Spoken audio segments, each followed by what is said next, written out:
ప్రభునందు నాకు అత్యంత ప్రియమైనటువంటి వాళ్ళారా, మన ప్రభువును రక్షకుడునైనటువంటి యేసుక్రీస్తు వారి యొక్క శుభనామంలో మీ అందరికీ నా హృదయపూర్వకమైనటువంటి శుభములు వందనములు తెలియజేస్తున్నాను. ఉదయకాల సమయంలో దేవుని వాక్యాన్ని ధ్యానం చేసుకుందాము. ఈరోజు వాక్య ధ్యానం కొరకు మనం తీసుకున్నటువంటి లేఖన భాగము యోహాను సువార్త 15వ అధ్యాయము 14వ వచనం చదువుకుందాం. నేను మీకు ఆజ్ఞాపించే వాటిని చేసినట్లా మీరు నా స్నేహితులై ఉందరు. ఆమేన్. దేవుని నామమునకు మహిమ కలుగును గాక. ఇక్కడ దేవుని వాక్యం మనం గమనించినట్లయితే, ఎవరైతే దేవుడు ఆజ్ఞాపించిన వాటిని చేస్తారో, ఆజ్ఞానుసారంగా జీవిస్తారో వారు నాకు స్నేహితులుగా ఉంటారని దేవుడు తెలియచేస్తూ ఉన్నాడు. ఇలా దేవాది దేవుడే స్వయంగా మనతో స్నేహం చేస్తే అది ఎట్లా ఉంటుంది? అది ఎంతో ఆనందదాయకమైన సంగతి కదా. ఒకసారి ఊహించుకుంటేనే ఎంతో సంతోషం కలుగుతుంది కదా. ప్రభువే స్వయంగా మరి దేవాది దేవుడు మనతో స్నేహం చేయటువంటి అది చెప్పన శక్యము మహిమయుక్తమైనటువంటి ఆనందాన్ని మనం అనుభవించగలుగుతాం. నిన్నటి దినాన అందరూ కూడా మరి ఫ్రెండ్షిప్ డే సెలబ్రేట్ చేసుకున్నారు. చక్కగా తమ స్నేహితులకు మరి వారి శుభాకాంక్షలు తెలియచేసుకున్నారు. కొంతమంది స్నేహితులు కలిసి పార్టీస్ చేసుకున్నారు. కొంతమంది తమ ఫ్రెండ్స్కు విలువైనటువంటి గిఫ్ట్స్ కూడా ఇచ్చుకున్నారు.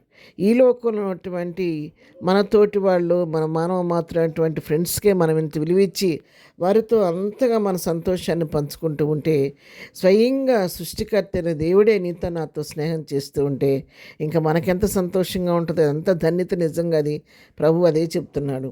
లేఖనంలో మనం చూసినట్లయితే బైబిల్ గ్రంథంలో దేవుడు అబ్రహాముని తనకు స్నేహితుడిగా ఎంచుకున్నాడు. మరి స్నేహితుడు అంటే ఒక ముఖ్యమైన పాత్ర మన జీవితంలో పోషిస్తూ ఉంటాడు. ఎందుకంటే స్నేహితుల మధ్య ఎలాంటి రహస్యాలు ఉండవు.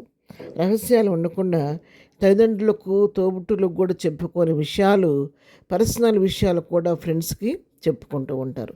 ఆ విధంగానే దేవుడితో మనం స్నేహం చేస్తే, దేవుడే మనతో స్నేహం చేస్తే ప్రభువు కూడా అన్ని విషయాలు మనకు ముందుగానే తెలియచేస్తాడు. దేవుడు అబ్రహాంతో స్నేహం చేశాడు కాబట్టి అబ్రహాముకు విషయం చూడండి. ఇక్కడ ఆదికాండం 18వ అధ్యాయంలో మనం చూద్దాము.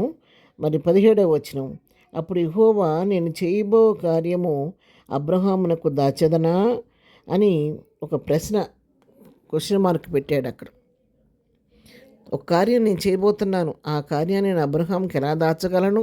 నేను దాచను కదా, అబ్రహాంకు నేను ప్రతిదీ చెప్పాల్సిందే అని చెప్పాడు. ఏ విషయం చెప్పాడో తెలుసా?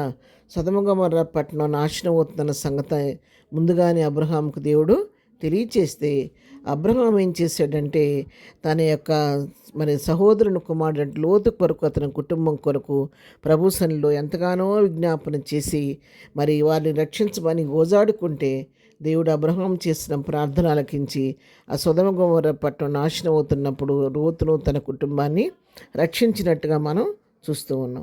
అబ్రహామును గురించి దేవుడు స్నేహితుడు అని చెప్పిన వాక్య భాగాలు మనం బైబిల్ గ్రంథంలో 3 చోట్ల వాక్య భాగాన్ని మనం చూడగలుగుతాము.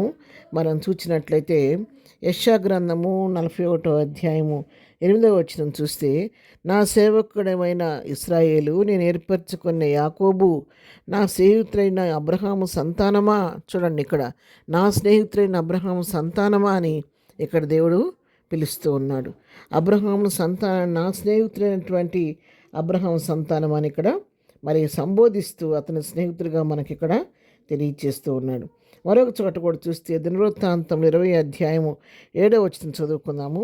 నీ జనులైన ఇశ్రాయేళ్ల ఎదుటి నుండి ఈ దేశపు కాపురస్తులను తోలివేసి నీ స్నేహితుడైన అబ్రహాము యొక్క సంతతికి దీనిని శాశ్వతంగా నిచ్చిన మా దేవుడవు నీవే. ఇక్కడ కూడా నీ స్నేహితుడైన అబ్రహాం సంతతికి అన్నావు, అబ్రహాము స్నేహితుడు అని చెప్పని ఇక్కడ మనం వాక్యం ద్వారా తెలుసుకోగలుగుతున్నాం. మూడవదిగా చూసినట్లయితే యాకోబు పత్రిక మరి 2వ అధ్యాయము 23వ వచనం చదువుకుందాం. కాబట్టి అబ్రహాము దేవుని నమ్మెను, అది అతనికి నీతిగా ఎంచబడెను అను లేఖనము నెరవేర్చబడెను, మరియు దేవుని స్నేహితుడిని అతనికి పేరు కలిగెను. అబ్రహామునకు దేవుని స్నేహితుడని పేరు కలిగి. ఎందుకు అలాంటి పేరు కలిగింది? దేవుడు ఎందుకు అబ్రహాంతో స్నేహం చేశాడంటే, అబ్రహాము దేవుని యొక్క ఆజ్ఞలను అన్నీ అనుసరించి నడుచుకున్నాడు. దేవుని చిత్త ప్రకారం జీవించాడు. తనకి ఇచ్చిన ఏకైక కుమారుని బలిడితే కూడా ఇవ్వటానికి ఏమాత్రం వెనుకం చేయకుండా తన కుమారుని బలి ఇవ్వటానికి కూడా సిద్ధపడి తన విశ్వాసాన్ని మరి రుజువు చేసుకున్నాడు. కాబట్టి దేవుడు అబ్రహామును ప్రేమించి అతనితో స్నేహం చేశాడు. ఉదయకాలం వాక్యం నువ్వు నేను కూడా నా ఆజ్ఞను గైకుంటూ ఆయన వాక్యానుసారంగా జీవిస్తే ప్రభు మనతో కూడా స్నేహం చేస్తాడు. ప్రార్థన. ప్రభా, ప్రేమ కలిగిన తండ్రి, ఉదయకాలం మాకు ఇచ్చిన మంచి వాక్య భాగాన్ని బట్టి నీకు వందనాలు. అవును ప్రభు, అబ్రహామును స్నేహం చేసి నీ స్నేహితుడిగా అతను ఎన్నుకొని నువ్వు అతను మహింపరచవు. మా జీవితాలు మేము కూడా నీతో స్నేహం చేసేవారిగా నీ ఆజ్ఞానుసారం జీవించే కృప మాకు దయచేయండి. దినం మేము చెప్పిన పట్ల రాకపోకలు క్షేమం దయచేయండి. దినం బర్త్డే మ్యారేజ్ చేసుకుని దీవించి ఆశీర్దించి ప్రతి వారి పట్ల కృప చూపమని యేసు నామములో ప్రార్థించడి పొందుకొని ఉన్నాము తండ్రి. ఆమెన్. ప్రభు కృప సదాకాలం మనందరికీ తోడై నడిపించును గాక. ఆమెన్.